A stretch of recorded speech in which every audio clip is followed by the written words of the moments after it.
শুনুন মা, আপনার মেয়ের সাথে না খোলাখুলি কথা বলুন। 1 সপ্তাহ হয়ে গেল এখানে এসেছে। কবে যাবে ও বাড়ি?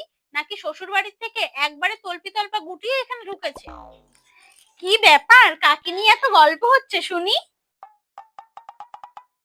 হ্যাঁ রে মনা, তোর শ্বশুর বাড়ির লোকের সাথে তোর কোনো ঝামেলা টামেলা হয়নি তো? কেন বলো তো? বিয়ের পরে মেয়েরা যদি এসে বাবার বাড়িতে একদিন দুদিন থাকে সেটা ঠিক আছে, কিন্তু যদি সপ্তাহের পর সপ্তাহ থাকে সেটা কিরকম লাগে বলো তো? আর তাছাড়াও আশেপাশের লোকেরা কত রকম কত কথা বলছে জানো?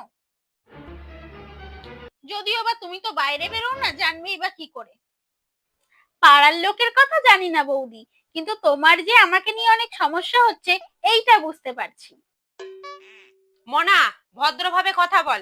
উনি কিন্তু সম্পর্কে তোর বৌদি হয়, আর আমাদের অবর্তমানে ওই কিন্তু তোর সব দায়িত্ব নেবে।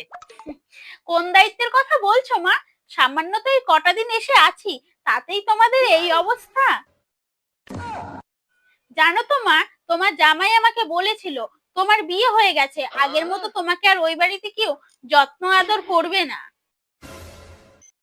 আমি আবার বললাম তাতে কি হয়েছে, আমি তো আমার বাবা মারই মেয়ে, আর তাছাড়াও এখন আবার আমার বৌদি আছে, আমার কি সেখানে ভালোবাসার অভাব হবে? কিন্তু এখন বুঝতে পারছি, একটা মেয়ের যতদিন না বিয়ে হয় ততদিনই সেই মেয়েটার জন্য তার বাবার বাড়ি, কিন্তু যখনই মেয়েটার বিয়ে হয়ে যায় মেয়েটা তার বাবার বাড়ির থেকে পর হয়ে যায়। তোমরা চিন্তা করো না, আমি এক্ষুনি চলে যাচ্ছি। আর হ্যাঁ, এখানে আর কোনোদিন আসবো না।